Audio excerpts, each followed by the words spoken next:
fights with passion, and he inspires. Are you ready for a war?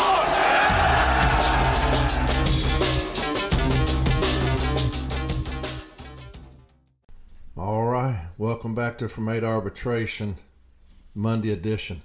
Now I'm going to do this edition. This is going to be the one of politics, right? And then tonight I'm going to do another. It's going to be educational. I've got a lot of stuff to cover. And so that'll be tonight. So I'm going to put this one out today, and then I'm going to put another one out in the morning, all right, before I go to work. I'll be delivering tomorrow. So that's what's going to happen. But first off, let me tell you thank you to all those branches we went to last week and last night. James and I were covered up, brother. And so we went to branch 737 in Santa Ana last week. A fantastic meeting there. That's a great group of people.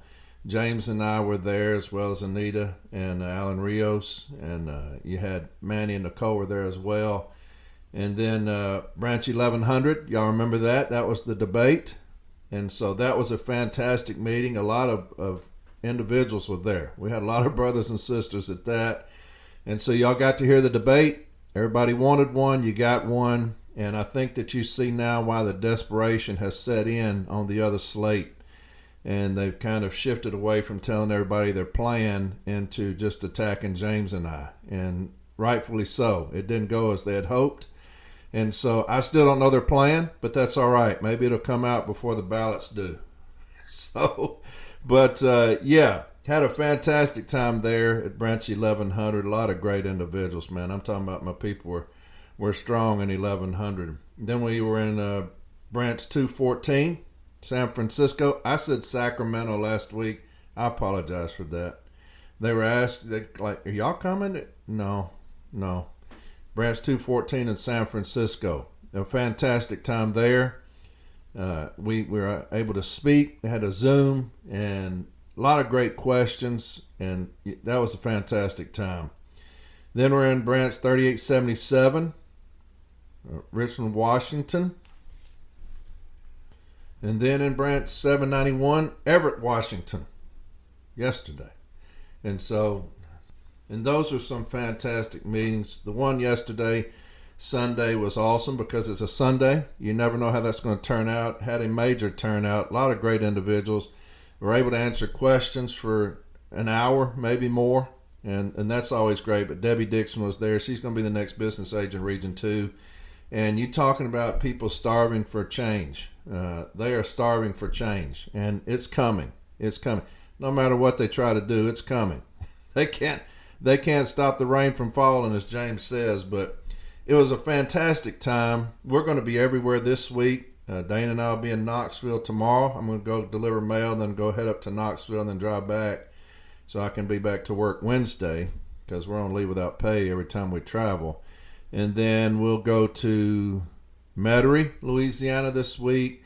Then James and I at the end of the week are in Missoula, Montana. And so that'll be the weekend. So we're covered up. Then we're going to be everywhere after that. And more people are requesting that we come. We're trying to get everybody fit in. I promise you we're trying to get everywhere so that you can ask us questions. And we can talk about things, issues, whatever you have issues with. We can talk about it. And so, yeah, it's a fantastic time, man. It's a fantastic time. We cannot wait to get in charge. And so that way we can start implementing a lot of these things because right now between the two slates, we're the only one that's got a plan. I have no idea what the other one's plan is. It looks like just going on social media and talking crazy. That's not a good plan on how to save the city letter carrier. But anyway, today is very special because I'm going to have 4 individuals on from the CLC slate that are Table 2. And the reason I wanted that is because Table 2 needs to understand that there's one slate and one slate only that has put a priority on the CCA and Table 2 position. That position has been forgotten under this last administration. The TA is the perfect example of that.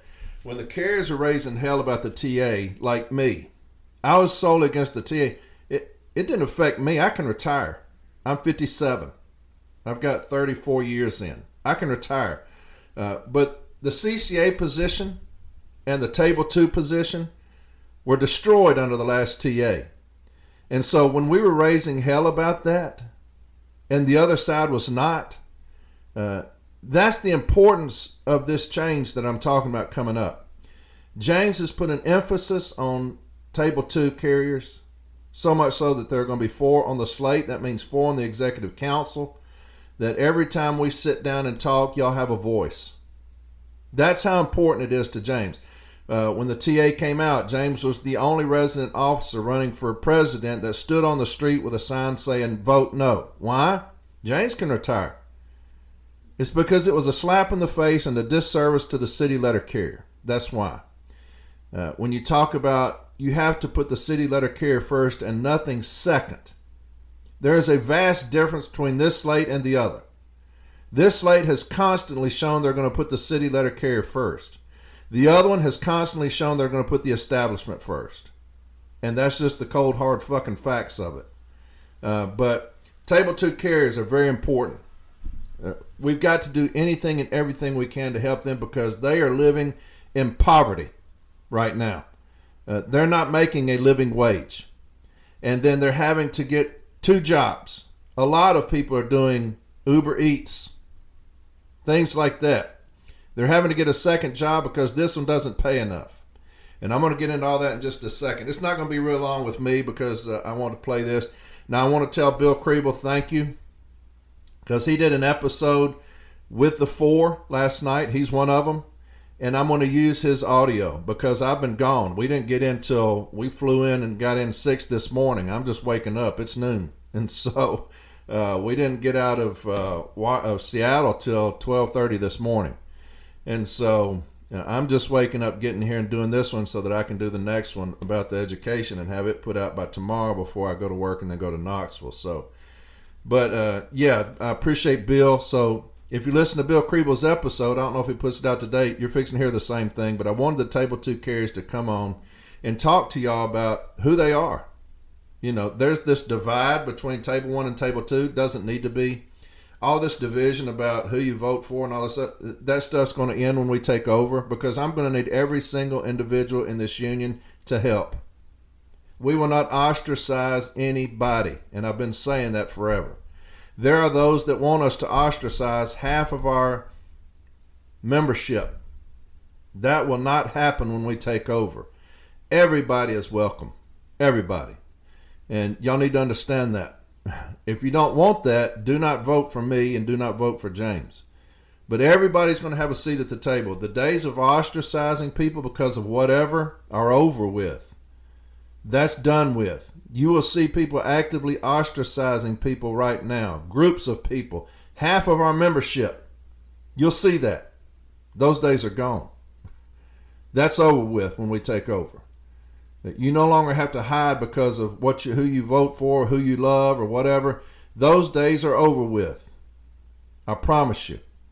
You can come at me all you want to. I have shown through the last 5 years that I'm going to put the city letter carrier first and I'm going to fight my ass off for them when the establishment, those others, have failed the fuck out of us. I've been on here railing against these motherfuckers for not fighting. And that's exactly the mindset I'm going to take into this motherfucker when we take over. So come at me all you want. I don't give 2 fucks about it. I'm about the city letter carrier only. I have always said, you put the city letter carrier first, then there's nothing second. You've got an establishment slate, or as they call it, the experience slate, that has fucked you over time and time and time again, and they justify it with, hey, look, I know we fucked y'all over, but we vote the same. That's the mindset. Hey, look, I know that we violated the Constitution and all these other things, and the TA, we made sure that it was shoved down your fucking throat, but don't worry about it because we vote like each other. How idiotic is that? I want a motherfucker in the ring fighting for city letter carriers, fighting for fucking light blue. I'm not going to be scared about any president gets into office. I'm not going to run from anybody. Anybody that's sitting in that chair as the president of the United States, I'm going to go over there and ask to speak with them. I don't give a damn if they like us or not. I don't care who they're attacking. We're going to go over there and talk to them. The mindset that we need to run and tuck our tail and run, those days are gone. We're fighting for the city letter carrier. Red states, listen to me. I'm going to need you. We're going to double down on the red states. There's the days of endorsing bills and supporting bills and all Democrats and 3 Republicans. That's got to stop. We have no plan. No plan. But yet we're some legislative gurus up there, and we can't get anybody on the red states to vote for us. We're going to double down on the red states. And I'm going to lead that fucking charge. Myself. Half our membership vote different than the other half. We've got to get the red states involved in this shit and get these bills passed. James and I have already talked to numerous individuals that are going to use me like that. I can sell light blue. I can sell us to anybody. A new day is coming. There are people that hate that shit. They despise it. They would rather y'all get run the fuck over. They would rather y'all get trounced by us, by the administration, by the establishment. They will turn a blind eye to that. As long as you vote like me. Look, I know y'all been fucked over, but we vote like y'all. That's the dumbest shit I've ever heard. It's light blue. It's light blue and nothing else. I don't give a fuck how you vote. Period. Don't care. I don't care what you look like, who you love, whatever. That's your business. Are you going to fight for the city letter carrier when it comes time to, or are you going to run? And you've got an experienced slate that has ran their fucking ass off for 4 fucking years. But anyway, so today we're going to have the table 2 carriers on.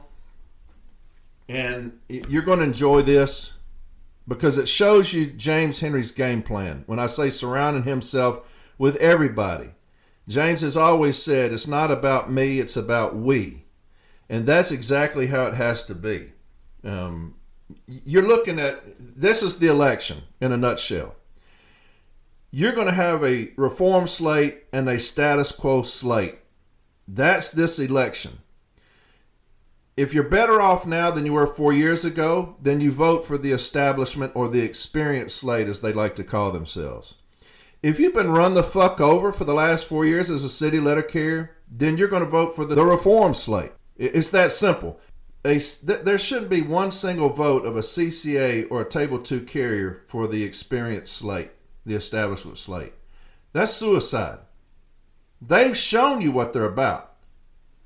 There shouldn't be a single CCA or Table 2 vote for that other slate.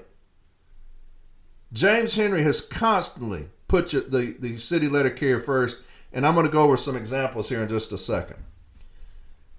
But there shouldn't be a single CCA or Table 2 carrier vote for the experienced slate. Because when you talk about experience, what experience are you talking about? What experience are we talking about when they say we've got the experience? What are you talking about here? Because here's what I look at when I think of experience. I've got a lot of postmasters with experience, and they don't know their ass from a hole in the ground. But let's take into account a few things and see if the experience benefited the city letter carrier with the experience slate. All right. You had, and these things I've talked about for quite some time, because as a city letter carrier myself, I'll be delivering tomorrow. I'm off today because it's my day off. But this is what I look for in an agent in the union, in the NLC. You've got the Constitution.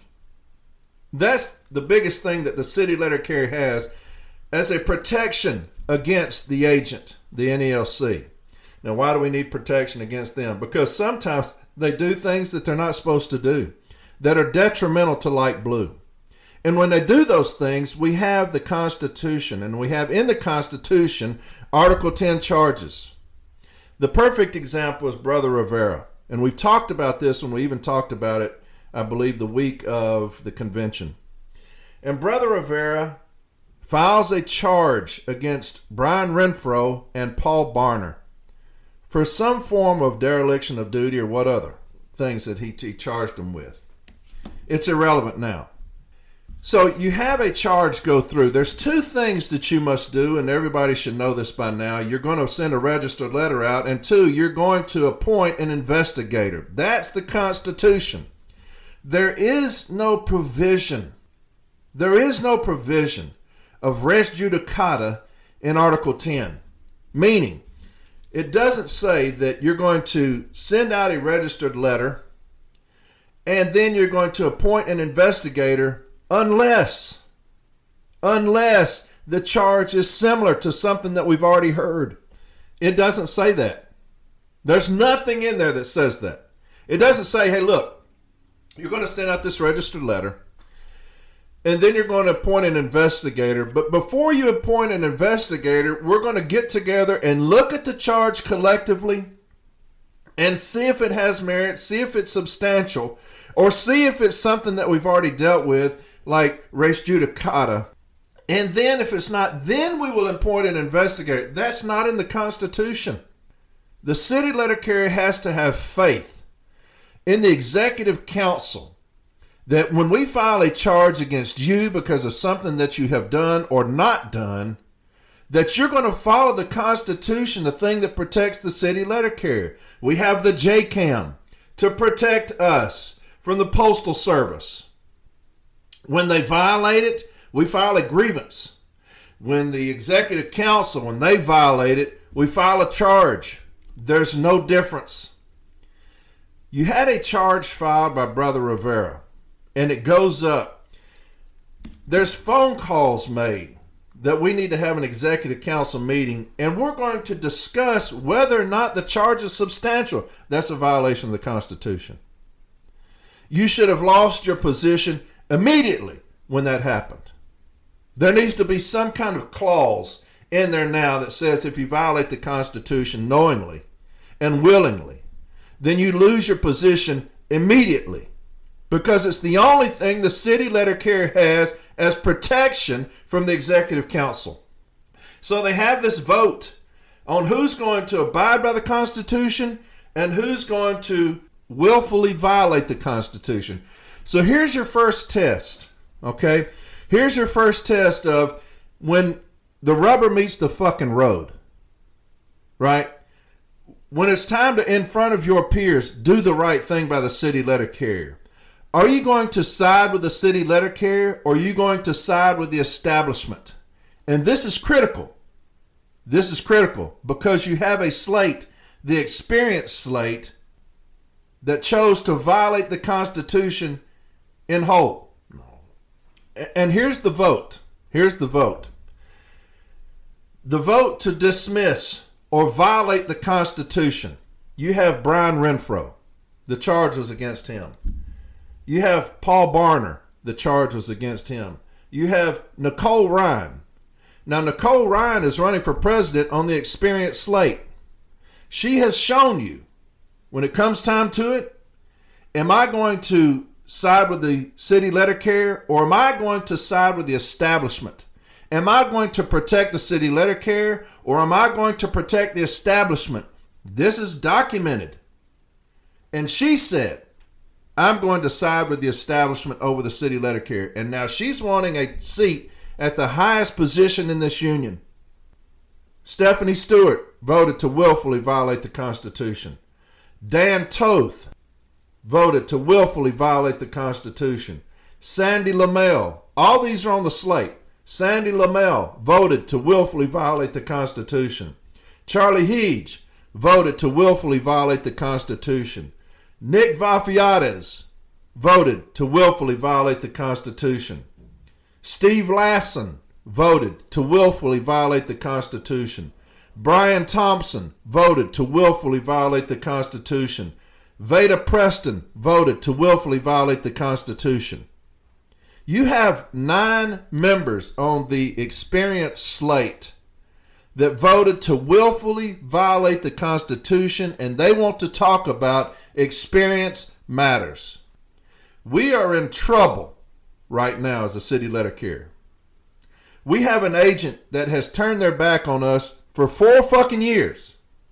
And now you have 9 members of that same slate getting on the experienced slate and telling you, hey, experience matters. 9 members on that slate. The one who's running for president on that slate willfully violated the Constitution when it came a choice between the city letter carrier and the establishment. She said, I'm going to protect the establishment. Think about that. James Henry stood up against it. James Henry stood up and said, hey, this is not right. And anybody in that meeting can tell you, this is not right. We need to assign an investigator according to the Constitution. 9 members on the experienced slate said, fuck the Constitution. Let's talk about the TA. The TA, which was the biggest injustice to the city letter carrier in my 34 years of delivering mail. You had a TA came out and we railed against that TA every week. I was on here railing against the TA because you had forced us back into the soup line when we were talking about, do you want steak or do you want soup? And the city letter carrier said, hey, look, we may end up eating soup. Fight for steak. Fight for us. Just do anything you can. Fight for us. Because as a city letter carrier, all I want to know is, are you going to fight for me?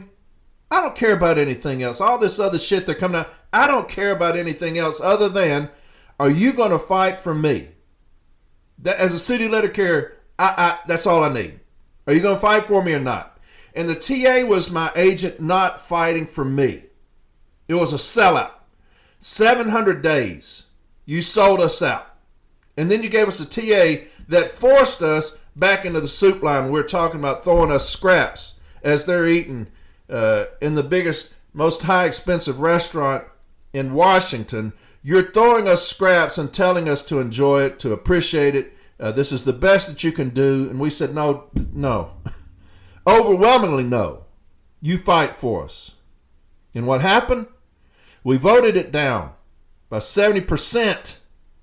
They thought that they would win it. Barner was telling people that they felt comfortable they were going to win it, but it would be close.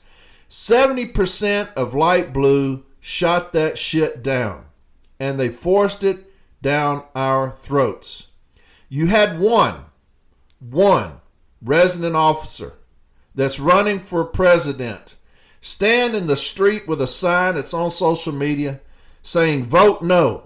As others were looking down on him, Barner and Renfro looking down on him on the street with a vote no sign. Where was the others? In Branch 1100 in the debate, they said they stayed out of it. We stayed out of it. How do you stay out of that? If you love the city letter carrier, how do you stay? James felt obligated to go down and say, this is not right. This is not right. On this podcast, we were doing episode after episode after episode saying, this is not right. We were doing Zoom meetings. This is not right. Telling the city letter carrier, we deserve better than this. You are pissing on us. We deserve better. And you got the president of the other slate. Well, I stayed out of it. I don't need you to stay out of it. The reason we're here now is because y'all stayed out of it. And now you want to say what? Well, give us another shot. I can't do that. I can't afford it. I can't afford to give you another shot. You've shown me that you're not going to follow the Constitution and you're not going to follow the will of the people. What good are you? What good are you? You stayed neutral on that? James Henry got persecuted for what he did when he said vote no. And you got the leader of the other slate telling you in the debate, well, we stayed out of it. I said this yesterday when I was talking in Washington. You got two kind of people. If I'm driving down the street, it's late at night, it's dark, and there's a bridge out. And I'm approaching that bridge that is out, and there's a person on the side of the road. One is going to tell you to be careful, slow down, don't go because the bridge is out. And the other's just going to put their hands in their pocket and let it, just leave it up to you whether you survive or not. That's this election. You got James Henry standing out in front of the fucking car to his detriment saying, don't pass. Stop. The bridge is out.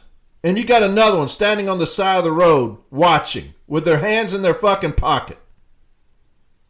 Just leaving it up to us. I don't need that in a president of this union. Vote for me. Don't vote for me. If I don't make it, I'm going to deliver mail for 6 more years and I'm out. It is critical that you get it right with this president vote. James Henry stood up for y'all in the Constitution. He said, do not do this. It's a violation of the Constitution. You've got a brother that has filed a charge, and we're going to follow the Constitution, and you got the other one saying, no, we're going to protect the establishment. In the TA, you had James Henry standing in the street telling y'all, don't do this. This is bad for the city letter carrier. He can retire now. He has nothing to gain. Only things to lose amongst them, because they're looking at him. He give a fuck about that? No, he said, no, this is not right. You got the other? Well, I just stayed out of it. They're telling you who they are. You better pay fucking attention. Like I said, you don't like me, I'm too gruff, that's fine. I'm telling you what I'm bringing to the fucking table. I'm bringing a passion for the city letter carrier and a fucking fight that this union hasn't seen in decades. That's what I'm bringing to the fucking table.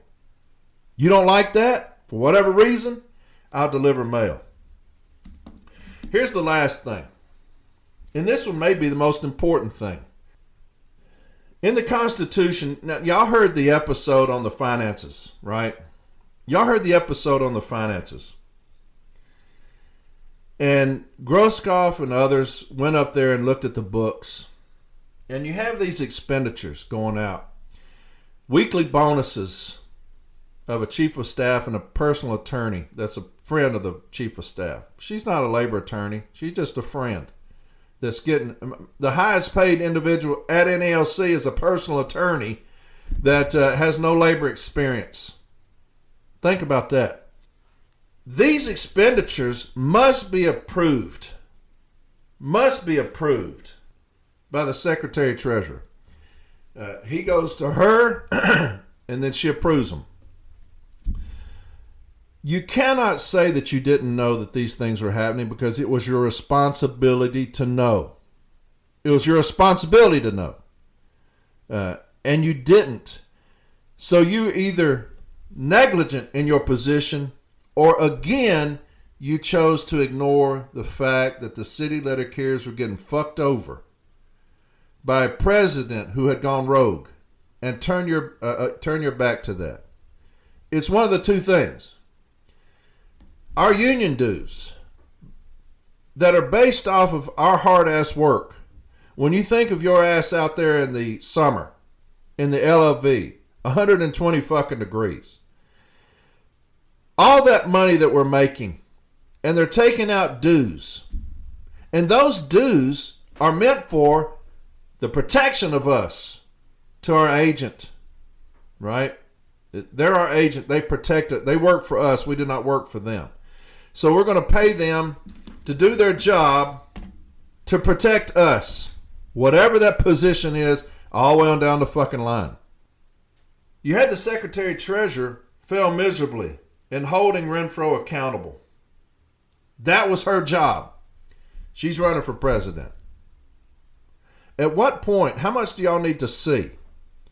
How much do y'all need to see to understand that you have an experienced establishment slate and a true reform slate? What examples do you need? We're going to be in the same fucking boat if the experienced slate wins. 9 of them willfully violated the Constitution. 9 of them. They have reached desperation level. Look, they came out late. They wanted to come out earlier. Things happened. It was going to be Renfro leading them. Then the financial report. Then it was going to be somebody else. Something happened. They had to drop out. Then it was the one they have in there now. They're way behind. They cannot get around like they want to. So they're taking to social media. They're taking to basically lying on James. You know, and the craziest fucking things that you've heard. We're going to fire everybody. We're going to fire all the staff. We're going to fire all the advocates. We're going to fire all the RAAs. Crazy ass shit. Talking about me has somebody said, hey man, word's going around that you didn't pay dues for 12 years until you started the podcast. But yet on the members portal, it shows March of 2000. Hell, Mike Cariff came to my branch meeting about a year and a half ago and videoed me getting my 25-year union pin. It's not about what's right or wrong to them now. They are desperate. Desperate. So, ask yourself this. This is important. Ask yourself this. And maybe you know. Maybe you know. You see a lot of energy on social media right now. Where was this energy? Where was this same energy when you were getting fucked over for the last 4 fucking years? Where was this same energy against the establishment or experience slate then? There's a lot of it now. I'm seeing a lot of energy. A lot of Corey Walton on there. And I'm telling you this. I don't give 2 fucks what anybody thinks about me. I have shown you every fucking week for 5 fucking years I'm in this fight with you. I'm not going to back up to nothing or nobody. I never have and I never will. That's just not who I am. When we get in charge, I'm going to go across the fucking street and talk to anybody at any time. Why? Because it's light blue first and nothing fucking second. That's how it is. For 5 fucking years, every fucking week, I've been in this fight with you. I didn't have to be. I could just educated on Article 16 and said, see you fucking later. But you either love light blue or you don't, and it's going to be led by your examples of what you've done over the last 4 fucking years when we've been getting run the fuck over. Where were you? Let me ask you this. Where was the experience slate on the TA? Does anybody know? I know that we were railing on this motherfucker over here on the CLC slate. Where was the experience slate on the TA? What about Brother Gates? Where was the experience slate on that? You've got a guy running for EVP that's over safety and health right now. Where was he on Brother Gates when we were raising fucking hell on that? Now that's who's wanting to be y'all's EVP. Who couldn't even stand up and say anything about Brother Gates when that man died in somebody's yard because of stationary events. This one based off of stationary events. We were going fucking crazy on here. You got the one running for vice president for the CLC slate, Kamitra Simpson Lewis, raising hell on Brother Gates' behalf down there in the media. Raising hell on that. They said, well, he received hip training. She came out and said, you're lying about that. He didn't. You're lying. Y'all killed this man by what you did. She's going to the news media because the Postal Service is going to the news media lying about it. So you've got Kamitra Simpson Lewis running for vice president. Where was your director of safety and health? Where was your president at? The one that they worship. What'd he say? That, oh, she's just wanting a pound of flesh. Carriers are just wanting a pound of flesh. Where was all these people? The establishment, the experience then. Where was the experience stepping up for the city letter carrier? I don't remember seeing any. I know Kamitra Simpson Lewis, they were threatening her fucking job. What'd she say? Fuck all of you. She don't talk like that. That's me. What'd she say though? I'm standing up for my brother who's died because of y'all. Where's the experience at when we talk about the experience slate? What about hip training? Falsification of it. What about that shit? You got running for executive vice president. He was over all that. Where were they raising hell about that shit? I see videos now being made about safety issues. Where was this individual on hip? Where was your president on hip? There look like there's some discrepancies. No discrepancies, baby. They falsified it. Where were you?